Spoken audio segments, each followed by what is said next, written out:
Assalamualaikum warahmatullahi wabarakatuh. Perkenalkan, nama saya Audia Aisyah Salsabila. NIM saya 20111024314858. Saya akan sedikit menyampaikan materi yang sudah saya pelajari di pengantar bisnis. Yang pertama, saya akan menyampaikan mengenai pengertian, tujuan, pelaku, dan perbedaan bisnis. Yang pertama, yang A, pengertian bisnis. Bisnis adalah suatu organisasi yang menjual barang atau jasa kepada konsumen atau pebisnis lainnya. Bisnis berarti keadaan di mana seseorang atau sekelompok orang yang sibuk melakukan pekerjaan yang menghasilkan keuntungan. Yang B, tujuan bisnis. Yang pertama adalah memenuhi kebutuhan yang beraneka ragam.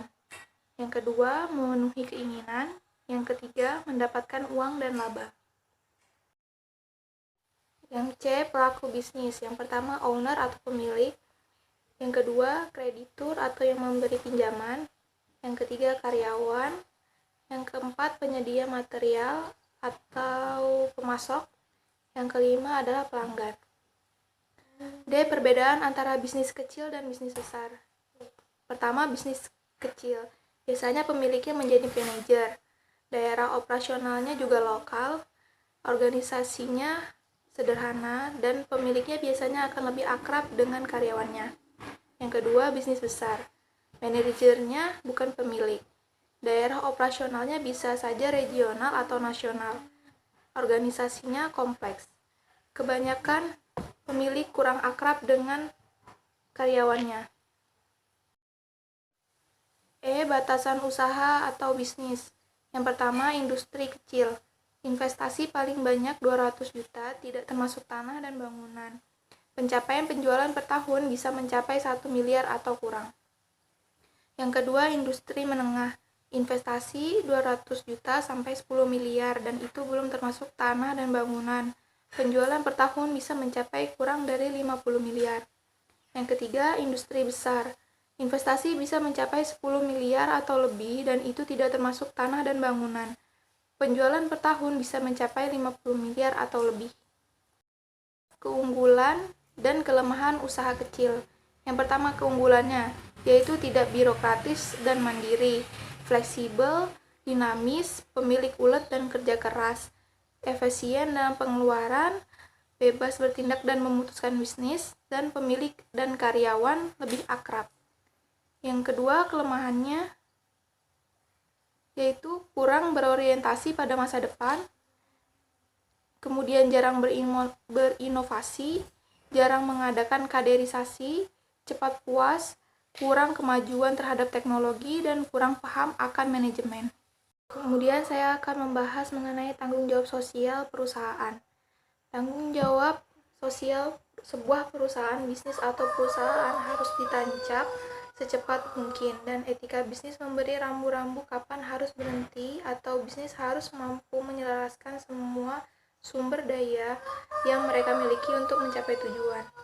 Dalam tanggung jawab sosial perusahaan harus mencapai 5 aspek antara lain. Yang pertama, pelanggan atau customer. Yang kedua, pekerja atau employees.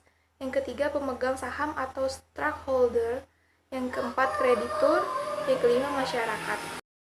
Yang A, tanggung jawab sosial kepada pelanggan. Yang pertama, tanggung jawab pebisnis, yaitu menetapkan kode etik seperti menetapkan pedoman atau petunjuk terhadap kualitas produk sekaligus petunjuk kepada karyawan yang harus memperlakukan pelanggan dengan baik. Kemudian memonitor keluhan pelanggan. Apabila ada keluhan, maka segera perbaiki. Yang kedua, tanggung jawab pemerintah, yaitu peraturan keamanan produk seperti kehalalan, kadaluarsa, kandungan, dan kualitas produk. Kemudian, peraturan periklanan seperti pemerintah melarang iklan yang menyesatkan atau memojokkan produk dari usaha lain. Kemudian, peraturan persaingan industri. Pemerintah mempromosikan persaingan di seluruh industri agar tidak terjadinya monopoli. B, tanggung jawab sosial kepada pekerja. Yang pertama adalah keamanan pekerja. Memastikan tempat kerja nyaman dan baik serta dilengkapi dengan sistem keamanan yang baik. Yang kedua, perlakukan pekerja memastikan pekerja tidak ada yang merasa terdiskriminasi. Yang ketiga, persamaan kesempatan. Yang keempat, memastikan tanggung jawab bisnis seperti keluhan prosedur, kode etik, atau UU Ketenagakerjaan. C. Tanggung jawab kepada kreditur. Jika suatu perusahaan memiliki masalah keuangan dan tidak dapat memenuhi kewajiban, maka perusahaan wajib memberitahukan kepada kreditor dan biasanya kreditor tersebut memperpanjang jatuh tempo pembayaran serta memberikan vonis dalam mengatasi masalah keuangan. Yang D. Tanggung jawab sosial kepada pemegang saham. Perusahaan bertanggung jawab memuaskan pemilik atau pemegang saham.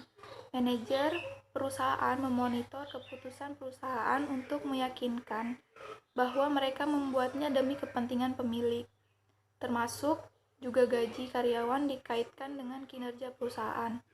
Dalam hal ini, karyawan tinggal memfokuskan untuk menghasilkan perusahaan. Yang E. Tanggung jawab sosial kepada lingkungan. Perusahaan juga harus peduli terhadap lingkungan. Bagaimanapun, perusahaan yang menghasilkan limbah atau pencemaran harus memikirkan bagaimana agar limbah tersebut tidak mencemari lingkungan dan memberi dampak buruk bagi alam dan masyarakat sekitarnya. Yang F. Tanggung jawab sosial kepada masyarakat. Yang pertama, menjadi sponsor dalam kegiatan masyarakat lokal sekitar perusahaan berada. Yang kedua, sumbangan kepada masyarakat yang kurang mampu. Yang ketiga, membangun fasilitas umum yang dibutuhkan oleh masyarakat. Yang keempat, memberi pemeriksaan gratis. Yang kelima, memberi beasiswa kepada masyarakat yang kurang mampu baik di sekitar perusahaan ataupun di daerah lain. Kemudian saya akan menjelaskan bentuk hukum, lingkungan, kebaikan, dan keburukan perusahaan. Yang A, badan usaha yang berbadan hukum dan bukan berbadan hukum. Yang pertama, badan usaha yang berbadan hukum. Subjek hukumnya badan usaha itu sendiri, karena ia telah menjadi badan hukum yang sudah termasuk subjek hukum. Artinya, pihak ketiga dapat menuntut perkumpulannya, namun pihak ketiga tidak bisa menuntut masing-masing orangnya. Kemudian, harta kekayaan perusahaan terpisah dari harta kekayaan pribadi para pengurus dan anggotanya. Jadi, kalau perusahaan failit, yang terkena sita hanyalah harta perusahaannya saja, sedangkan harta pribadi para pengurus dan anggotanya tidak disita. Sehingga jika terjadi kerugian yang berujung ganti rugi atau pelunasan hutang, hanya sebatas pada harta kekayaan perusahaan. Badan usaha yang termasuk badan hukum itu ada PT atau persero terbatas, PN atau perusahaan negara, PD atau perusahaan daerah, koperasi, perjan, dan yayasan. Yang kedua, badan usaha yang bukan berbadan hukum. Subjek hukumnya adalah orang-orang yang menjadi pengurusnya. Jadi, karena dia bukan badan hukum, maka apabila ada tuntutan, maka yang dituntut oleh pihak ketiga adalah orang-orangnya. Kemudian, perusahaan menjadi satu dengan harta pribadi para pengurus dan anggotanya. Akibatnya, apabila perusahaan failit, maka harta pemilik ikut tersita. Badan usaha yang termasuk bukan badan hukum, yang pertama ada perseorangan, yang kedua firma, dan yang ketiga ada CV. B. Lingkungan perusahaan dan bisnis. Ada beberapa lingkungan perusahaan yang perlu diperhatikan, yakni sebagai berikut. Yang pertama, lingkungan teknologi. Teknologi memiliki berbagai arti. Pada lingkungan bisnis, teknologi pada umumnya mencakup semua cara yang digunakan perusahaan untuk menciptakan nilai bagi konstituen mereka. Teknologi mencakup pengetahuan manusia, metode kerja, peralatan fisik, elektronik, dan komunikasi, serta berbagai sistem pengelolaan yang digunakan untuk melaksanakan proses bisnis tersebut. Yang kedua, lingkungan hukum dan politik. Hubungan antara dunia bisnis dan pemerintahan biasanya berbentuk dalam aturan bisnis. Yang ketiga, lingkungan sosial dan budaya. Yang keempat, lingkungan bisnis. Tidak bisa dipungkiri, perkembangan bisnis begitu cepat dan lebih kompleks dibandingkan sebelumnya. Makin lama, siklus barang dan jasa lebih cepat, sehingga terbentuknya peluang bisnis yang lain. Bentuk perusahaan. Dalam kepemilikannya, perusahaan-perusahaan yang beroperasi dalam perekonomian terutama dapat dibedakan menjadi 3 jenis, yaitu perusahaan perseorangan, perusahaan perkongsian atau partnership, dan perseroan terbatas. Yang pertama yang akan kita bahas adalah perusahaan perseorangan. Perusahaan perseorangan adalah perusahaan yang dimiliki satu individu. Akan tetapi, dalam prakteknya, badan usaha ini kerap kali merupakan perusahaan keluarga atau turun-temurun. Perusahaan ini menggunakan seluruh atau sebagian keluarganya untuk menjalankannya. Kebaikan perusahaan perseorangan yaitu mudah didirikan, karena setiap orang dapat mengembangkan perusahaan milik perseorangan. Kebanyakan perusahaan perseorangan tidak perlu mendapatkan izin dari lembaga pemerintahan untuk menjalankannya. Yang kedua, modalnya kecil. Usaha ini dimulai dari usaha kecil-kecilan sehingga modal tidak terlalu banyak karena bisa dikerjakan sendiri. Kemudian, pengelolaan fleksibel dan bebas.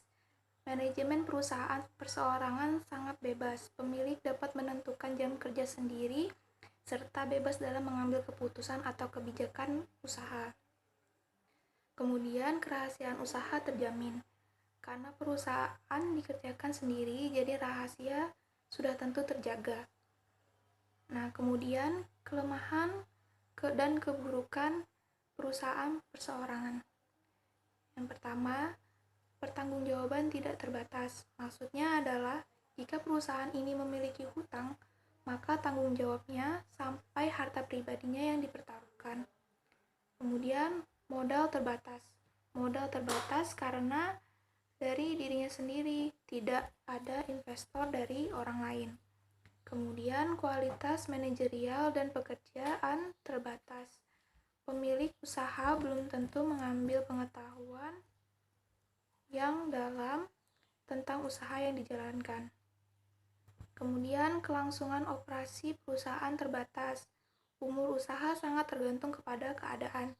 Apabila penerus belum siap dan tidak ingin melanjutkan, maka bisa dipastikan usaha tersebut akan berhenti beroperasi. Yang kedua, kita akan membahas perusahaan perkongsian. Perusahaan perkongsian adalah jenis usaha bersama di mana setiap kongsinya secara aktif turut serta menjalankan kegiatan usaha dan sepenuhnya bertanggung jawab kepada hutang dan tanggung jawab lainnya yang diterima perusahaan. Kelemahan perusahaan perkongsian adalah perusahaan perkongsian masih terdapat masalah dalam hal tanggung jawab yang tidak terbatas. Tetapi ini hanya berlaku general partner yang harus membayar semua utang perusahaan baik dari harta perusahaan maupun harta pribadi. Dan juga masalah sukar memperoleh modal masih berlaku, namun kecil kemungkinan. Serta yang terakhir adalah masalah kesalahpahaman antar anggota dan hal seperti ini mempengaruhi umur usaha. Kemudian kebutuhan untuk perjanjian kerjasama. Hal ini penting dalam membuat perjanjian, yakni modal di setiap anggota, gaji dan pembayaran lain kepada anggota perkongsian yang akan menjalankan perusahaan, cara pembagian keuntungan dan cara menentukan ganti rugi kepada anggota yang keluar. 3. Perusahaan perseroan. Kegiatan usaha yang didirikan berdasarkan badan hukum di mana dokumen ini dikemukakan di depan seperti menyampaikan tujuan perusahaan, saham yang dikeluarkan, usaha yang dijalankan, dan nama-nama pimpinan yang akan menjalankan perusahaan yang didirikan. Perusahaan ini dapat digolongkan menjadi dua, yakni perusahaan publik dan perusahaan privat. Yang sangat membedakan adalah jika perusahaan publik, saham dijual di pasar saham, dan jika privat hanya dijual kepada kalangan terbatas saja. Biasanya mereka menjual di orang-orang terdekat atau temannya. A. Kepemilikan saham dari perusahaan perseroan. Persero terbatas merupakan usaha yang dimiliki oleh pemenang saham. perseroan tercantum dalam surat saham yang dibeli dari pasar saham. Kebaikan dari perusahaan perseroan terbatas. Yang pertama, tanggung jawab terbatas. Pemilik saham hanya bertanggung jawab terhadap nilai saham yang dibayarnya. Kerugian perusahaan bukan tanggung jawab pemilik saham. Kemudian, saham perusahaan mudah ditunaikan. Jika pemilik ingin menjual, akan mudah dan sangat fleksibel. Kemudian, pengelolaan lebih profesional. Pemilik bebas untuk memilih pemimpin perusahaan dari kalangan profesional. Kekurangan perusahaan perseroan terbatas. Yang pertama, pendirinya lebih kompleks. Yang kedua, perlu membayar pajak 2 kali. Yang pertama adalah pajak yang dibayarkan berdasarkan keuntungan, dan yang kedua adalah pajak yang harus dibayar oleh dividen. Dan ini saja yang bisa saya sampaikan, kurang lebihnya mohon maaf. Wassalamualaikum.